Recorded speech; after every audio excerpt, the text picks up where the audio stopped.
Hello and welcome everybody to today's live webinar event entitled Prioritising Chat to Power Sales and Support in 2014. I'm Campbell Phillips, editor of Power Retail and the host of this session, and I'm joined today by Andy Farquharson, APAC Vice President of LogMe and Bold Chat, and Lauren Friedman, President of the e-tailing group. Before I hand over to Andy, I'd just like to mention a few housekeeping matters. Firstly, this webinar is being recorded and will be made available within 24 hours of the live session's conclusion. Be sure to check back with us for that one. Also, don't hesitate to raise any questions you have simply by using the questions interface in your GoToWebinar control panel. I will endeavour to have any and all questions answered at the end of the presentation. If you experience any technical difficulties, first check your internet strength. Those attendees on wireless connections may experience lagging and dropouts. A hardwire connection is always recommended. If you have any general concerns, feedback, or you wish to contact our sponsors directly, feel free to contact me via email at campbell@mediapad.com.au. Alternatively, if you have questions for those presenters, they will have direct contact points for you, which will be communicated throughout the presentation. Over to you, Andy.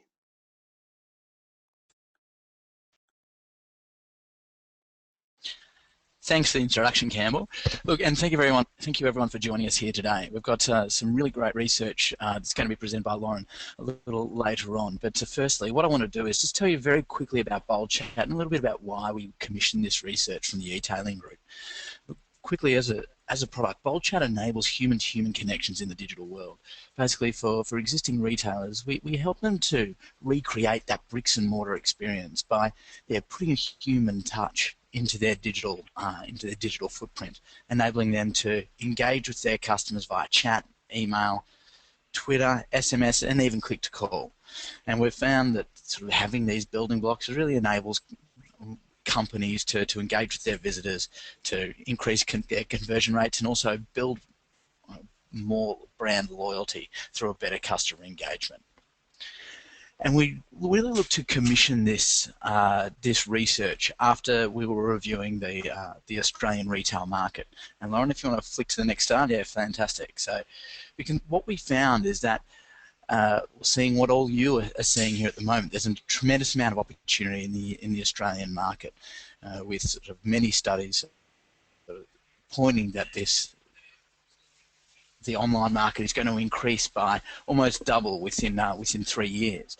But when we did some research, which we've been conducting over the last 5 years across the US, Australia, and Europe, we're finding that a smaller percentage of people are actually looking to engage with chat. So we found that it's 12% of shoppers want to engage via chat, but we see that that is almost half of what's happening in the States, but it is actually growing.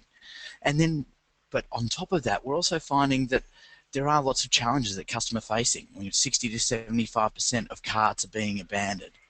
And with 83% of customers are actually saying they need help when they're online looking to buy. And when we're out there speaking with customers and retailers such as yourselves, we're finding that at the moment you're really investing heavily in best-of-breed e-com platforms and investing a lot in Google to drive people to your website. But what we're finding is that, look, people converting at lower rates than the industry benchmarks internationally. And look, that's one of the key drivers for us to invite Lauren to come and do this research. So look, I'd like to hand it over to Lauren and talk through about what she found. Fantastic, Andy. Well, I'm excited to be here. I'm a long ways away, but it's a topic that's near and dear to my heart. So just to give you a little background on the e-tailing group, I'm sure a lot of you aren't familiar with it. We like to think of ourselves as the voice of cross-channel merchandising, very, very practical, straight talk, really kind of giving retailers the kind of advice that they're looking for. We've been involved in e-commerce for the last 16 years, seems like a long time.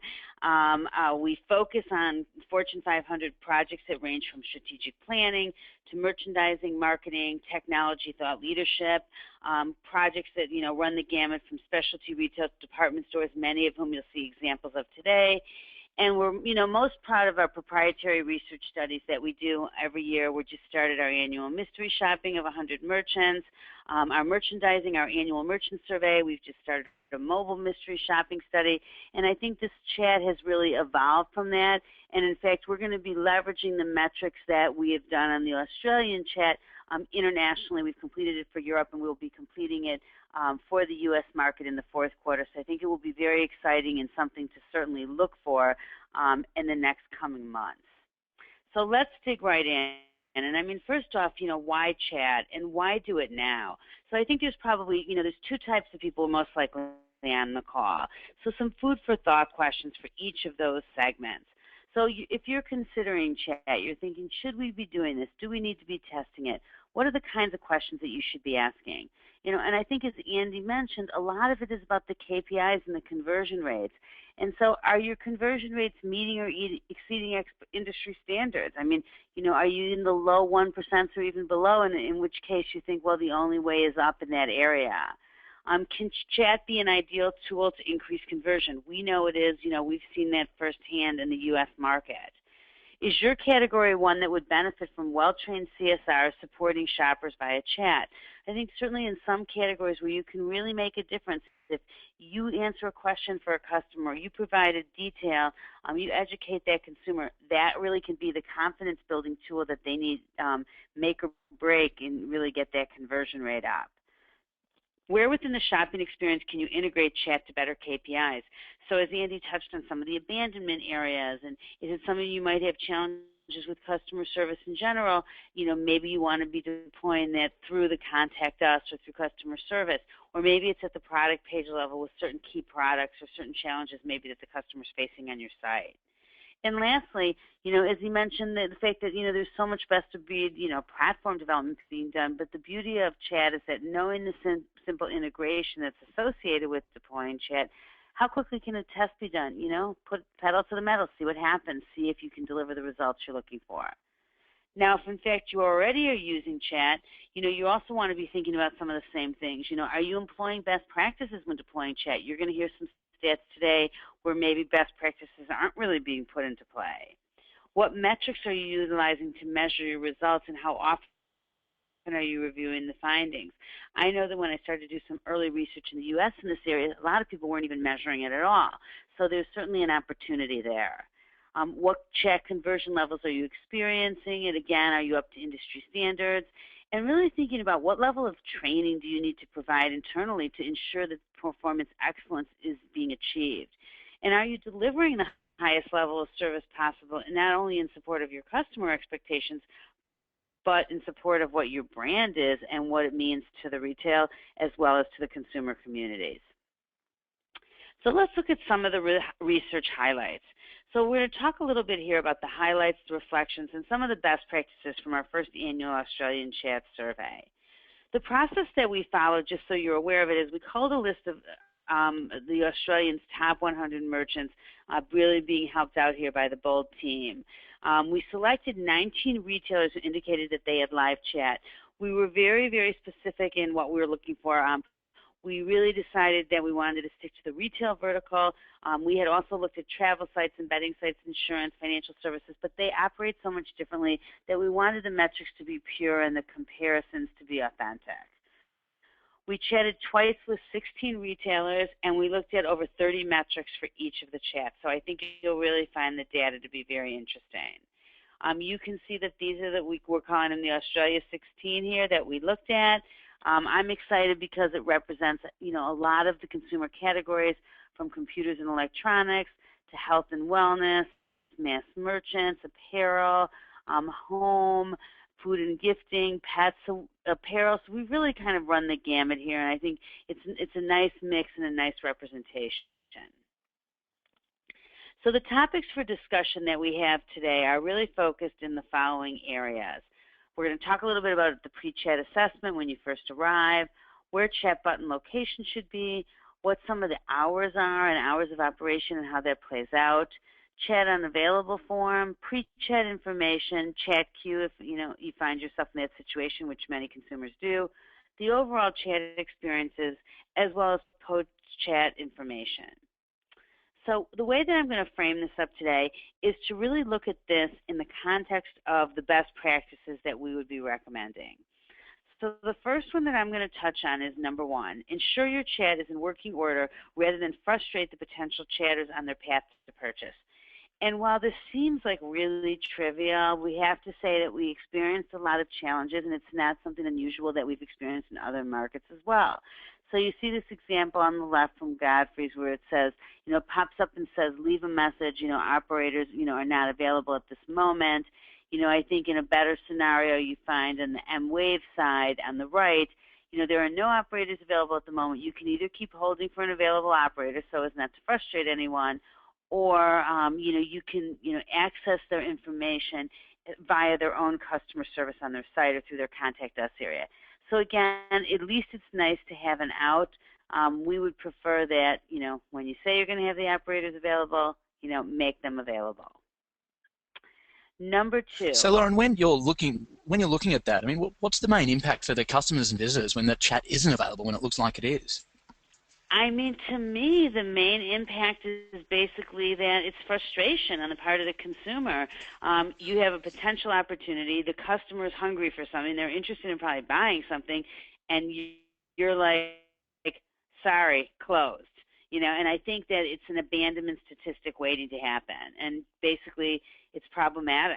So, I mean, I don't see it any other way. I mean, maybe you have a little bit of an out strategy, but the likelihood that we've seen a live chat customer tends to want a live chat. They're usually multitasking, so they're not that interested in kind of now recircling back to your website. So I just think it's a recipe for disaster. But, so I think there's better ways to do it. Let's leave it at that. Okay, thanks. Perfect. Number two, highlight live chat on the home page.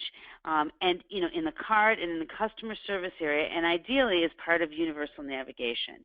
And here I think, we just want to start to share some of the stats and some of the findings. So 44% of the 16 retailers had universal navigation. The chat was always present.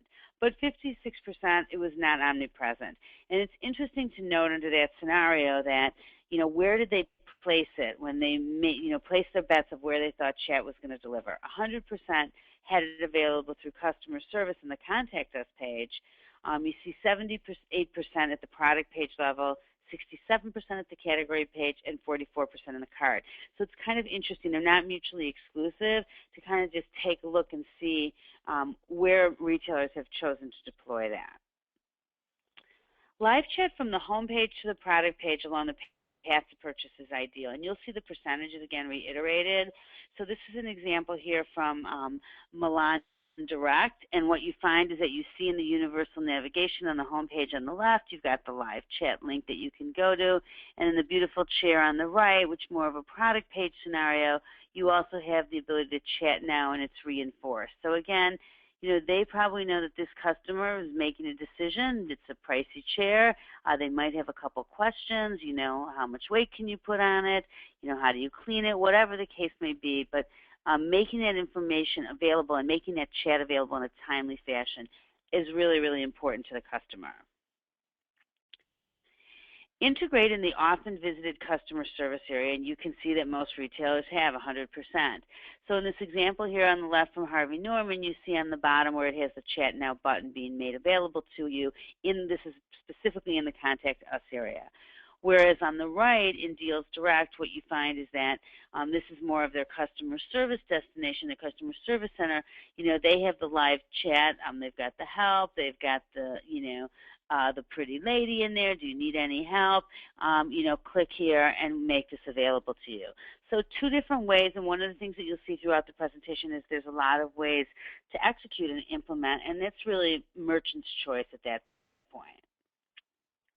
Live chat in the cart, to me, averts abandonment, and you heard Andy touch on those statistics early on. Unfortunately, abandonment rates are high. The good news for us and some of the research that we've done lately is that they are coming down slightly, but they're still way over 50%, so there's a lot of business to be had. So the two examples here, you see Dell, you're in the cart, get product sales advice now. They're already positioning that with the live chat. And on the right-hand side from SurfStitch, you'll find that you see the live chat kind of in conjunction with a feedback opportunity as well as the blog. So again, lots of different ways to approach it, all looking to achieve the same objectives. Lastly in the section, message to secure the order today from the start. And while this may appear, it can be very much of a proactive chat and it's being deployed that way, what you'll find is that, like on Roses Only, they'll say, here, click here to ask a question. So it's very, very customer friendly there. And on Moby City, again, a very friendly message, but then, they are kind of taking on sort of an incentives-based approach to it. Add one or more accessories to your cart and receive 15% off all your accessories. I'm here to help you with any of the questions you have. I mean, that seems very approachable to me. So, again, two different ways of looking at it, two different opportunities, but hopefully both looking to drive sales. Hi, Lauren. It's Andy here again. Just wanted to get your thoughts on as to which approach you think has the best impact and the most positive impact on the customer. Between the Moby City situation and the Roses Only? Yeah, but between sort of the promotion and just a courteous approach to chat. One of the things that I've learned in 16 years is there's no definitive answer, and I'm not just trying to, waffle through that. I think what it really comes to, it depends on your brand. And, not knowing, I can kind of guess, but I think in a category like consumer electronics, which is very promotionally driven, that's probably very appropriate. In a situation like Roses Only, they might not be in a promotional scenario. So I think it's really first and foremost understanding who you are as a brand and how you want to deliver. So everybody isn't going to be incentive driven. It might be a chance for someone to try it. Margin's always going to be a factor. So I wouldn't say that we see so many incentives on our end. But I did notice in a number of the Australian retailers that I looked at that they were very promotionally driven in general. So I wouldn't be surprised to see people deploying that. So I think it kind of goes back to who you are as a company.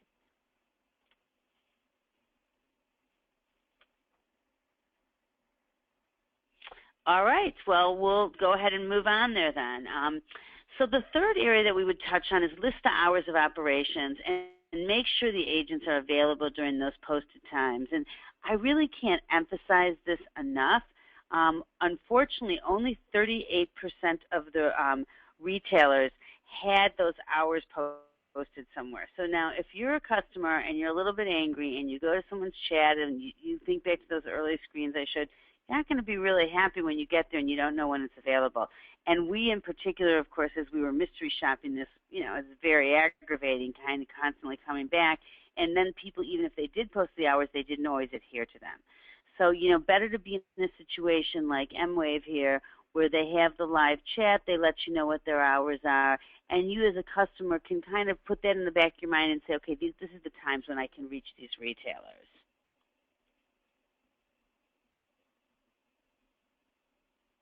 Providing options and hours are ideal. You know what? The customer likes options. So here's two examples of some options that we saw. On the right-hand side, on the surf side, we're asking about some sunglasses for snow skiing.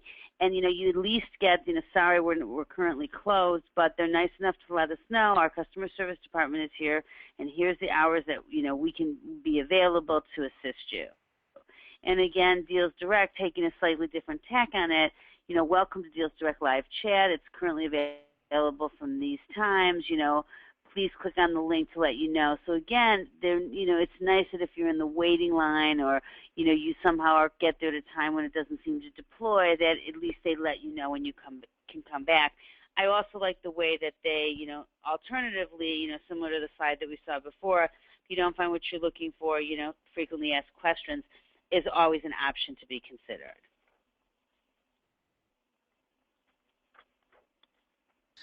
Now, Lauren, looking at the two chat windows you've got available there, and what I've seen on the other windows that you've brought up during the presentation, is that there's actually a lot of friendly female faces being presented.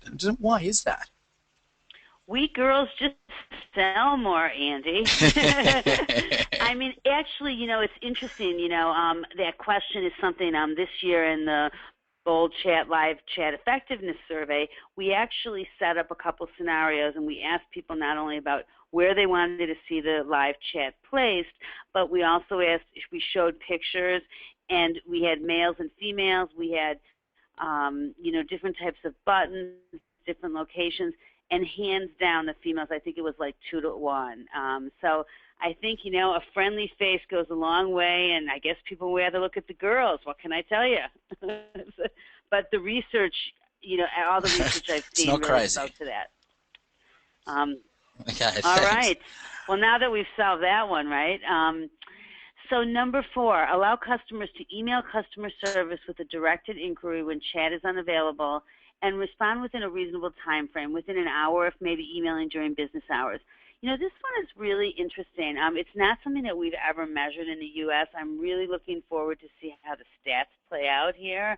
I'm not remembering a lot of these chat unavailable forms, so I think it's going to be interesting to follow that stat. 56% of the Australian retailers made that available, which is, I think, it's a good number. I think, again, that should be universal, because the beauty of it is, if you aren't available, don't you at least want to have the communication with the customer?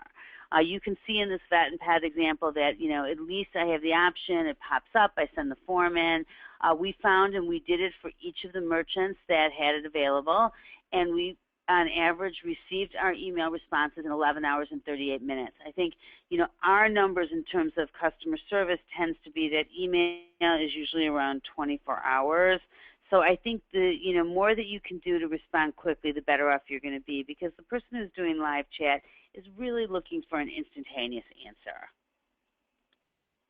Responses via email reinforce chat access. So just as I showed before, it's nice to see, like on Iconic, when you click in there, the chat launches, but you also receive the email back that basically says, thank you for getting in touch with us. It reinforces the fact that they do have live chat. It's got a link to it, and it tells you the hours of operation. So use all means possible. Use all your channels to kind of reinforce all the customer service tools that you can make available for the customer. And just on a note there with regard to email, I mean, throughout our work here in the local market, we've found that sort of the use of a singular multi-channel tool is not being utilised as well as it is perhaps, say, in the US. So we're finding a lot of people are actually answering and responding to emails just via their Outlook or their preferred email client. So we've been finding that, look, a lot of customers are able to benefit from a multi-channel engagement tool, I mean, like a Bold Chat. And I think at the end of the day, anything retailers can do to be more efficient benefits the customer. So those types of tools seem to be invaluable, for the retail community. From a pre-chat perspective, number 5, when requesting pre-chat information, start with the name and email, and consider allowing chatters to direct their chats by department and to share specific needs by an open-ended comments field. So what did we find here? So 88% of the retailers requested pre-chat information. So, you can consider that to be the majority. Only 7% made it optional. 100% requested our name. It wasn't always first name, last name. You could it was open-ended. You could put in what you wanted. 64% requested the email. One of the really interesting things there was that I did find that people were then using my email for marketing purposes, which I was not too happy about. Direct inquiry location, what we're really going after that here is, can you send my information and my request to a specific department? Because that's really efficient. So you see in this M-Wave example, here's pre-sales inquiries, post-sales. So again, they forward and they route that information. Ideally, you're going to get that information back quicker. And of course, I like to have an open-ended comments field, which we saw from 43% of the people, because basically it gives me a chance to jumpstart it, and I can, get going on my query a little bit quicker. So you see on the direct inquiry piece, it's only 21% of the people, because I think at the end of the day, not everybody's routing things from a departmental standpoint. They may be early into the mix. Another example on that is departmental access followed by directed answers really aids the shopper. So this is an example. One of the ones I will always use on the U.S. front is from Orvis, the fishing specialists and fishing and clothing. And what you see is they welcome you to the chat, the name, the email address, very similar to what we saw in the stats on the prior slide.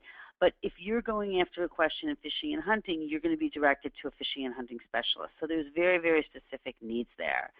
And then you see, please wait for your fishing and hunting specialist to assist you. If you have a specific question, I was looking for a gift, for my father-in-law who enjoys fly fishing as a hobby. I want to know what to do. And then you can see that they start to qualify it. Does he do freshwater? Is in salt water? Where does he buy it? What kind of flies? They kind of take you through the gamut, and then you see later on in the slide, the agent is sending you a handful of links that you can look at. So it has a really nice tone and flow all the way through. Yeah, I think that's really important as well. What we find is that for a lot of our customers, that when they actually humanize the experience, not only route them to the right people, but show that you're a real person, it actually really does sort of improve the loyalty and enhances the experience for the end users. And we've actually found that things like spelling mistakes, proving that it's a real human on the other end of the line, and that so they have the same wants and desires really when it comes to sort of what you're looking for.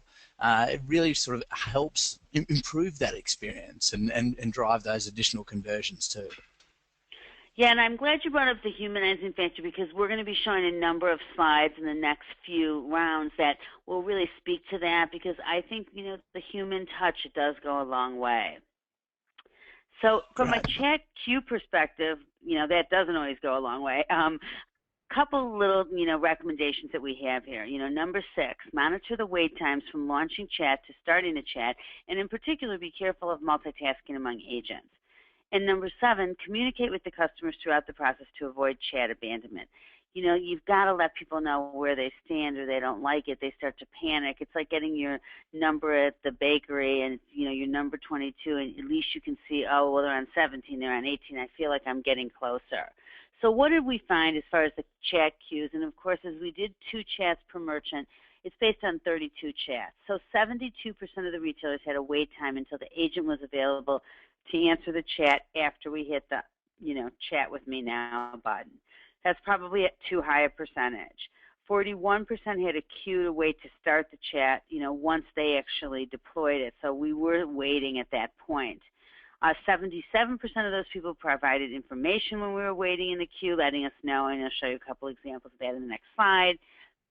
54% automated that, so they kept that going. We continually be updated. Nobody gave us the expected wait time, or the actual wait time was stated in the chat box, but 50% of the people did tell us the number of chatters in the queue who were in front of us. You can see that it looks a little bit funny, but the actual number of queues shown in the queue was 0.6 people, because in some instances there was nobody ahead of us. So what did we see, and what do you need to be thinking about here? Knowing how long the line is allows the shoppers to make choices. 50% of the people told us that. So here you have Bing Lee, please wait, our customer service team will respond shortly. We won't be long. You are currently 1 in the queue. So you're like, oh, 1 in the queue, that's not so bad. I can remember actually one time when I was doing some chats for our own mystery shopping last year. I was on Newegg, and I was 27th in the chat. I think it was Black Friday. So again, that, I wasn't sure as a customer would I really wait. I didn't have a choice. It was part of my, our business study, so we had to stick on with it. You also see on Masters Home Improvement that you've got, thanks for choosing Masters. A representative will be with you shortly. You're number 1 in a queue of 1. So again, thanks for patience. But you've got those friendly faces, those friendly women in the mix. They actually threw in a guy there, Andy, on the left, though. So, they're covering their bases. Good. Go ahead. And then, I think from an experience, I'm sorry, go ahead. Far away, Lauren. Okay. I think in terms of the chat experience, number 8, what we really look at here is ensure that the CSRs are trained with ample product knowledge to address a range of consumer questions and provide alternative suggestions if needed. And I think this is sort of the humanizing piece that Andy touched on before. One of the things that we noticed here is that the average time to chat was 9.92 minutes. And I re-looked it up because my memory said it was around 6 minutes in the U.S., and I think it was 6.36 minutes. So there really needs to be some efficiencies and some economies of scale being put into play here. The good news is 97% of the retailers answered the question. We gave it a sort of a quality of service on a 1 to 3 scale at 2.5, so I think that wasn't bad. But what we did see is, you had people who was really good and, not so great, and I think so there's still some challenges there. We did do some testing just to kind of ask kind of a crazy question to see how people would respond, wondering if anyone had used a bot or anything like that, and we did not find that. 41% of the retailers offered alternative product suggestions, and I mean, you'll see a couple of examples of that later on. I mean, I think that's important. Not everybody wants, like, the first thing you tell them to buy. I think I had just had the great fortune of visiting Australia a couple of weeks ago, and, I always thought the people were great. So the attitude, I think, was generally really, really nice, and the tone in terms of the emails. So that scored a 3.92 out of 5. In terms of would we be likely to buy, we gave it about a 3.75. So again, room for improvement. That's, something you want to see closer to that 5 number. And then lastly, I think, one of the things we always look at is purchase encouragement. Like, does anybody encourage us to buy? And what we found there is that sadly, and it's not much different here, is that, we gave it a 1.68 out of 5. Not very many people are really encouraging us to buy. And did you find that, you just mentioned, was that comparative to what you see in the States as well? You know what? I would say that it probably is. I see a handful of retailers who are encouraging you to buy, some of them incentivizing you. I mean, even I remember Crutchfield, which is a consumer electronics company here, they're commissioned, and so they'll say something like, if you need anything else, here's my direct line. You can always call me. My sales number is so-and-so. And in some of the more aggressive retailers, I will see that purchase encouragement, and I think it can be done in a tasteful way. Okay. Now, and when you're looking at sort of the types and the quality of responses that you're getting back from the CSRs, I mean, what do you see as the biggest impact to the relationship when the CSRs don't have that knowledge? To me, it's a negative perception of the brand. I mean, it's lack of retention. I'm not going to convert if you have a negative experience, and chances are I'm going to tell somebody I didn't like it. So I think you took what was a potential positive experience and downgraded it to a negative. And I just think it doesn't have to play out that way, especially if your training is strong. And I think also it's about being able to use the tools and understanding, how to find the information versus people who go on and have to continually look stuff up and don't really know the efficiencies and the ins and outs of the sites that they're supporting. That makes a lot of sense. Well, so let's take a look at some of these. And I think this, it's hard to read a little bit, but I think it still will be interesting to see, and I just want to share some of them with you. So here's an example from Moby City where, the CSR had a good attitude. They provided alternative products. They encouraged the purchase and the upsell. So I think that's sort of a winning combination. The question was, can I add more memory to the Samsung Galaxy Tab 3 tablet? And then when, she starts to go down, well, it hasn't been released yet, but, she's kind of, maybe fumbling a little bit through that. We do have other tablets available. She lets you know which ones she thinks are the best. We can ask her opinion on those. She relates it to a personal experience, and then she sends us a link to a place we can get further information. So it makes for a nice flow in the process, and then you see the incentive is they had offered before. Knowledge matters. I think the customer expects it in live chat. I actually think it's heightened even more so than what you would expect on the phone. So in roses only, our roses, the question is, can you suggest a flower that doesn't have a strong smell, very sensitive to smells? Our roses have a very faint fragrance as they're grown for their length and longevity rather than scent. Gruberas also have almost no fragrance. So again, she offers us an alternative. It's very efficient. You're in and out, finished. Masters, again, home improvement. We're asking a question, I'm interested in installing new flooring. What is more durable for high traffic rooms, bamboo or eucalyptus? timber flooring, and you can see, you know, they come back with, I'll have a look at that. It might take me a few minutes, so she's probably obviously going to have to look that up. You know, for busy and heavily used areas, it would be more suitable to use bamboo flooring. So again, thanks.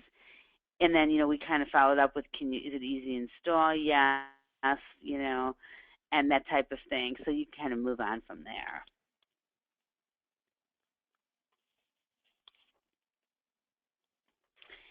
Be comprehensive in your communication. This is an example from, you know, the U.S. side, but certainly Aveda is an international brand. It's nicely tailored with, you know, your personal advisor will be with you shortly. You know, hello, Renata, what shampoo do you recommend to control frizz? You know, and then she starts with the qualifying questions. Is your hair fine, medium, coarse? You know, what other issues do you have? Do you blow dry it? Or, you know, do you want curl? And she goes through it, and then she wisely kind of starts with a series of products, not only in shampoo, but in conditioner and enhancer that she can also sell. She sends us a link to it, you know, and then she invites us to get their newsletter. So she's going for it, but in a really nice way. So I think really thinking through some of the opportunities there. Tone counts, and I think particularly, like, you know, I did some of the surf stitch ones. I mean, you have a particular type of brand. I mean, you expect it to be a little bit fun and frivolous, and, you know, we're asking about our sunglasses here, and she recommends Oakley, and are you looking for polarized, are they glass? And she asks you a series of questions and ratings, so she's able to, you know, handle a lot of information in a very short period of time. Efficiency is essential. I mean, you're at 9.92 minutes. That really needs to be improved. And I think here, you know, you find that, say, with Staples Live Chat, you know, again, we want to, can I use a bamboo chair mat on my hardwood floor? She goes through, she answers the questions, she gives us the mat, we're good to go. And I think that's the type of efficiencies we want to see. And certainly Staples, tens of thousands of SKUs on the site. Now, Lauren, 9.92 minutes seems quite long. I mean, how can a business create efficiencies with chats at that length? I don't think they can. I mean, I think that, you know, it just shows that they've got to wake up and say, okay, what's the metric that I'm looking to achieve? And I think, you know, 5-6 minutes should be the ideal. And, you know, I think if you have a rapport going with someone and you're, like, say, the Aveda example, it might take longer, and that's okay. The other thing that happens is part of this 9.92 minutes is the wait time. And so it's before you've even launched it. So it could be that the chat experience is actually pretty adequate, but unfortunately, I had to wait 3 minutes before you ever deployed it. So I think it's a combination of all of those elements. But at the end of the day, efficiency counts. And, you know, the number one reason shoppers online is time saving. So again, you know, the more you play against that, the more problematic it is. Encourage customers to buy. We talked about this, and Andy and I had a little discussion on that. I mean, I think train the CSRs to offer to place the order to close the sale or incentivize accordingly. Here's an example from Petco, you know, asking about a particular pet solution. Just want to let you know that we have up to 40% off site-wide and free shipping on $49, and that will expire on such and such a day. Why not take advantage of it? You know, I'm sure you'll be surprised and you're happy with our delivery and our great savings. So again, you can message to that in a very, very nice way. So, Lauren, looking at that, I mean, you obviously compared 16 sites here, but compared to the US, do you see more companies basically encouraging the customers to buy? And do you see that having an impact on their actual online sales? I think absolutely. I mean, I think even if they don't have an incentive, you know, free shipping is the #1 favorite promotion in America. I don't know how it is by you guys, but I think what you find is that making that available and reinforcing that you have that is powerful. I also think there's opportunities here. You know, this is where, you know, deploying proactive chat can really come into play. But again, you need to understand your categories and know what works right and what feels good to your customer. But I think it's just there's no reason not to reinforce something that's happening in your store that is something that the customer is interested in. No harm asking the question, I guess. Pardon me? I said there's no harm asking the question. Yeah, absolutely. The worst they can say is no, and you're in the same boat. You know what I mean? So I think, but the chance, especially, I think, to get a certain percentage of those people, I think is, you don't have a lot to lose. As you said, there's no harm in asking. And I think it's important as you move into the space to think about evaluating these proactive opportunities. We're seeing a lot more proactive chat, and I think it seems to be very effective. People like it if you're at the right place in the right moment. It's all about timing. So number 10, and the last one that I'm going to share today, is provide the ability to have chat emails, or at a minimum printable, and follow up with a customer satisfaction survey. Only 28% of the retailers had that. I think it's going to be almost universal on the U.S. side. So again, this is a chance for you to get feedback from your customer, and why not take advantage of it? And in most instances, it's mechanized and part of the system. So I would encourage everyone to have that as part of the plan. Now, Lauren, do you have any feedback from US vendors as to the response rates that they're getting from these surveys, post-chat surveys?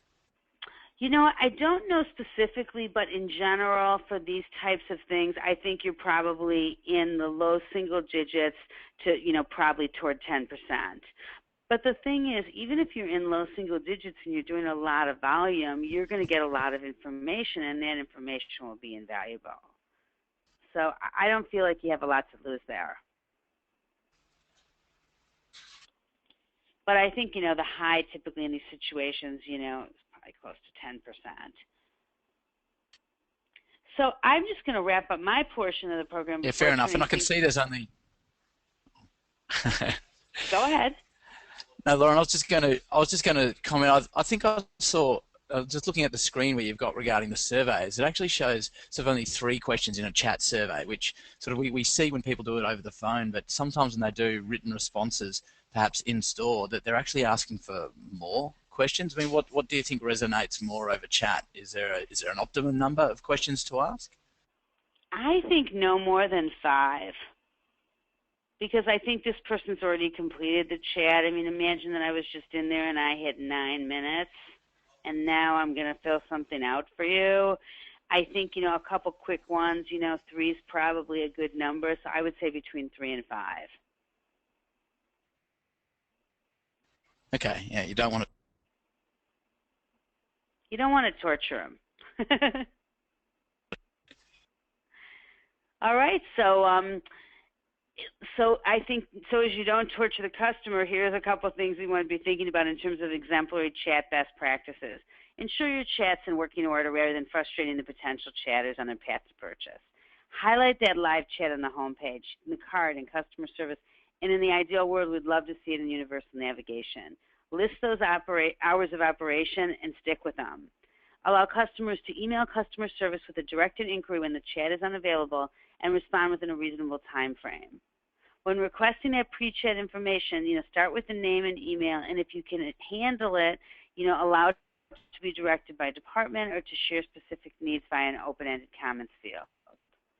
Monitor the wait times, be aware of it, and try to push that number down to a more palatable 5-6 minutes. Communicate with customers throughout the process to avoid chat abandonment.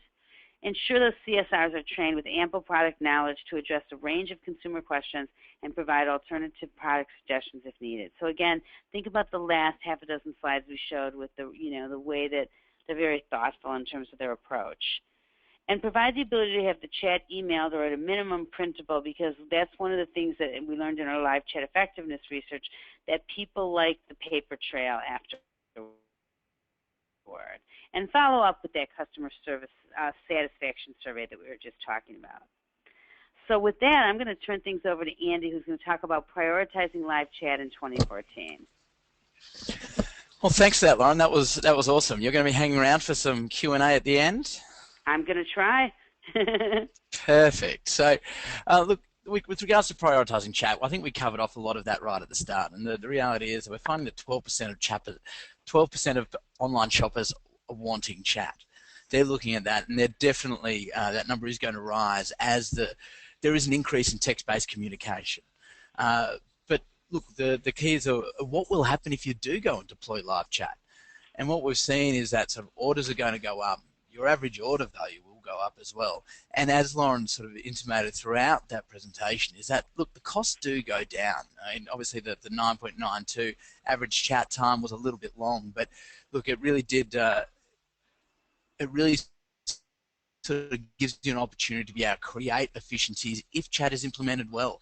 So you can actually have your reps servicing more people at one time to really get a sort of multiple channels going. Now I think we've got, we might have some, oh, no, we're going straight into the Wire Bold chat. So look here, this is just a little bit talking about us. I mean, and look, we've got a really lightweight solution. I mean, we've been working with over 3,000 companies from many different countries, helping all types of business from sort of retail, utilities, gambling, leisure. But look, the main reason why a lot of people come to us is that we give you complete control of your customer service and support experience by giving you the keys to and the steering wheel to the car. We give you the ability to really sort of create and drive this chat discipline to get the results that you want to see. More importantly, on the back of that, we're a scalable solution. You can start off with our very sort of basic tool and grow right up into our multi-channel engagement tools to incorporate things like email and social media. And more importantly, we're affordable at half the cost of our competitors, with no services or maintenance fees. It's a very, very, I guess, easy and an affordable option out there for the market.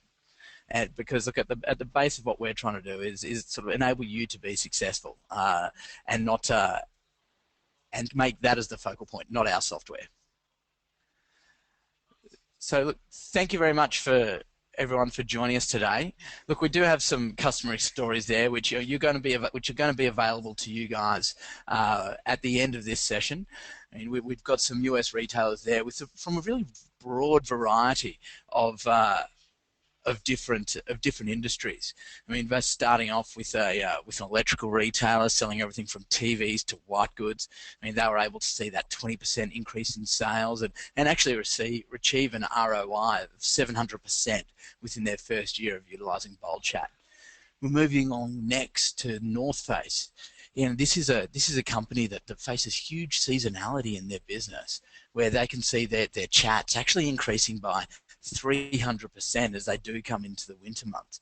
And they found that chats really enabled them to be able to handle that volume, and they've also been able to create a lot more efficiencies because their chatters have been able to take more than one chat at a time. And lastly, we've got White Flash and whiteflash.com, and they actually sell jewelry online. And what they found is that 65% of people who engage in a chat buy. And when you're buying jewelry online, people obviously they want to be able to speak to someone. It's generally it's an emotional purchase, and with a higher price tag, you want to be making sure you're making the right decision. So when they found out that 65% of the chatters bought, they actually sort of created additional buttons on their website, which led to an additional 23% increase in their chat traffic, and actually continued to drive their sales in excess of the 44%. So look, there's some quick customer stories, and as I said, you'll be able to get a copy of this when you do get the webinar at the end. But look, I just want to thank Lauren again for the great piece of research and the insights that she's got there, and I'd like to hand it back to Campbell to see if we've got any questions. Well, thanks for that, Andy. And yes, there's certainly been a number of questions come through. I think testament to the strength of the presentation you guys have just given. So well done. A pat on the back is deserved. But before we get to that, let's start asking you some of these questions. Now, I think one of them was already answered. Alec was asking about a rise in conversion rates, and some of those stats there were just showing that sales do rise pre versus post chat implementation. Can you talk some more to that? Well, look, just like the other elements of your business, your online business, like your SEO and SEM, look, their chat is a discipline, and so once you do implement it, well, you've got to implement it in the right way, and then you will be able to see the increase in the conversion rates. But it's being all about engaging that customer at the right point in time. So just either at the point of abandonment rate or that point of stickiness on their website, if you can proactively engage them and give them the answers they want, you generally do see a rather large sort of increase in that conversion rates. And I think one of the other things that's really interesting there is that and I encourage you to download some of the live chat effectiveness research, is that the customer who is a chat customer, even though you're only at 12%, that number is probably going to head toward 50. That person who's a live chat user only wants to use live chat. So you aren't going to get that customer to convert in another way. So I think it starts to happen that once you do it, I mean, I'm very cynical, and I started out, I was like, oh, I don't believe in this stuff. And then now that's all I want to use. And I think, as someone said, well, it's something I can use at Starbucks, and they think I'm working, but I'm actually live chatting with a retailer. So that's just the nature of it. So I think you have to factor in who this consumer is as well. Excellent. And on a similar, I guess, note, and maybe one more for you, Lauren. Jeremy's asking, does the need for chat increase in your view with the price tag on the product itself? Do you see that it's more of a priority for retailers that sell luxury goods, for example?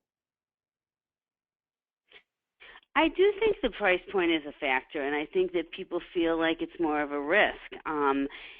And so I think it can't hurt, and I think that also a lot of times with those goods comes a lot of details associated with them, so people want to know more specifics, and it just gives people more comfort in making that purchase. So I do think price is a factor, and I think so is margin for people, because there's a cost for the retailer as always, and so again, if you're in that luxury space, you probably have a lot of more of that to work with. Fantastic. Then we have a question from Reese, who asks an interesting one. I'd be interested to hear both your opinions on this one, Lauren and Andy. The prevalence of video use in live chat. Now, he didn't specify Australia, but I can imagine that it's probably being used more prevalently elsewhere in the world. Lauren, have you seen the use of video in live chat? You know what? The one that I can think of that always comes to mind is Land's End has it. I don't see it that often. I'm sure that, I haven't seen that much deployment of it. Andy, I don't know if you have any other sentiment on that. Yeah, we don't see many deployments of it at all. I mean, one of the key reasons is because it doesn't enable the retailers to create the efficiencies in sort of having multiple chats at any one time. It'd be quite disconcerting for the shopper to see someone who's chatting with you and then their attention goes elsewhere and they're chatting with someone else at that same point in time. So, yeah, as I said, the key sort of barrier we see is the lack of efficiency of a one-to-one engagement, because chat can generally enable a 1 to 3, or even in some areas up to one agent can handle up to six chats at any one time. Fantastic. And a couple more now. We have just over 5 minutes left of the presentation, and a couple more questions. If anyone else has a question, feel free to ask. If we don't get it, I will forward them to our presenters anyway to be followed up later on. So feel free to keep sending the questions down. Now, a question here from James. How generally is chat resourced? So the 9.92 minute wait time that was quoted there, is that due to the chatters multitasking, James asked, or is there other factors at play?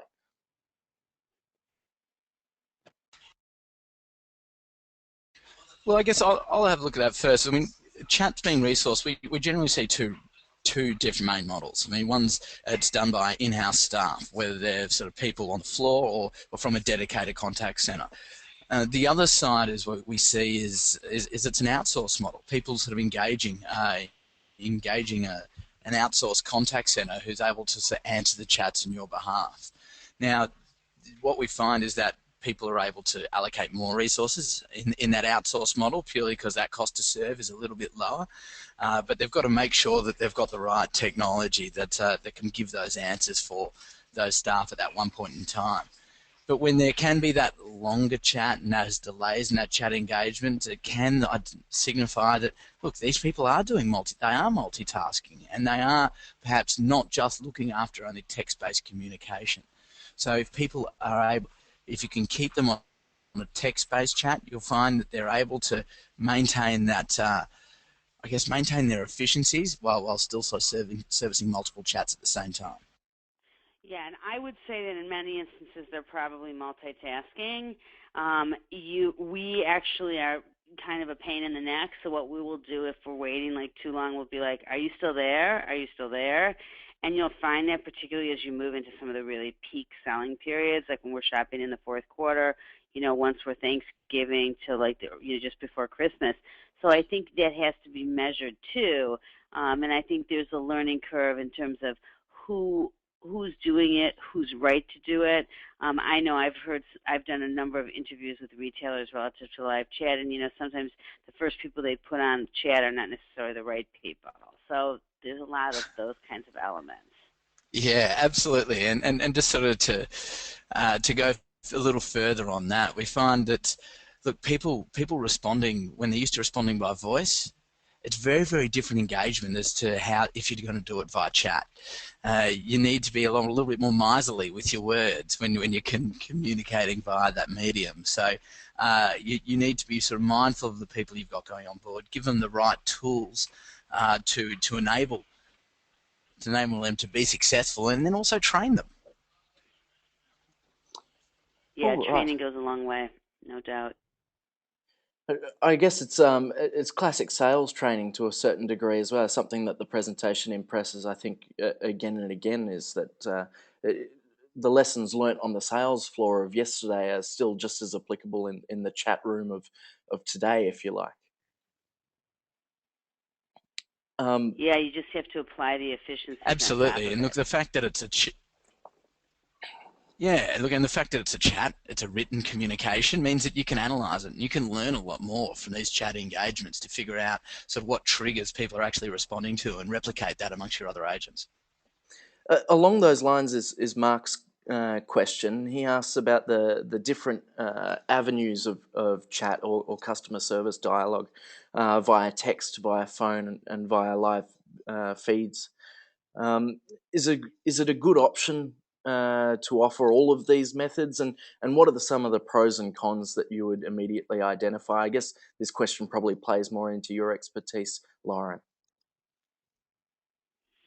Unfortunately, I think the customer wants it all, and they expect them all to be available. Mm. So I don't think there's a way around it. I guess that, and as much as you might be able to identify some things that are obviously beneficial in one over the other, ultimately different customers are going to want different things out of their dialogue with customer service representation. And plus, I mean, it's ironic because in the live chat study from last year, one of the things that came up was that a lot of people still want to email. And I was really struck by this, actually. Ross and I were both, the guy that I do it with was really struck by it as well, is that people feel like when they're constructing an email that they're making a dialogue with someone, and they're maybe sometimes more thoughtful on the questions that they ask and how they phrase it. So there are those people who want that type of approach. They also like the paper trail the same way that the live chat customer did. So again, there's different needs, and also you have different interests in accessing customer service in different ways depending on different scenarios that you face. Sometimes it's like you don't care if you wait 24 hours. Other times, like live chat's ideal because you only want to wait a minute. So it always goes back to the same answer. It depends on where you are in the mix. So I think, we're in the situation where all are needed. Fantastic. And that leads us to our very last question. And I think this one's definitely for you, Andy. Tom's asking the very pointed question: which Australian retailers can you identify that are already using Bold Chat? Okay, look, in terms of Australian retailers, I mean, there's quite a few. We saw an example of some up there right there now. We've got like Roses Only is one that we actually saw as part of this study. Moba City is another one we've got there, and Milan Direct is yet another big brand name that we've got as a big player out there in the market. So there's some more, but we're more than happy to come and give some more examples of some successful live chat implementations locally. I think you're going to be getting some details of us at the end of this, and so we will be happy to share some of those more successful stories. Fantastic. Lauren, did you have a screen? I thought your presentation would have some of Bold Chat's details on there. Otherwise, I'm more than happy to share Anna's email address potentially, Andy. No, you should cue that one up, Campbell. Certainly, certainly. Let me just get those details. Look, to anyone listening who's still here at the end, if you do have any questions about Bold Chat, feel free, just go to our website. We've got some friendly staff there who will be able to answer a lot of your questions. And look, if you do require some more information about the local market, just ask them, and then you'll be directed to our local team here in Sydney, who will be able to take those questions a little bit further and get back to you with a phone call. Well, there it is. I guess that's the most straightforward response. Andy, Lauren, thank you so much for your time today.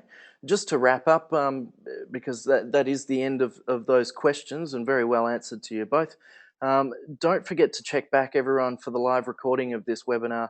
And if you have any questions, feel free to get onto myself as well if you're not headed over to the Bold Chat website. That's campbell@mediapad.com.au. Thank you all, and have a great rest of the day.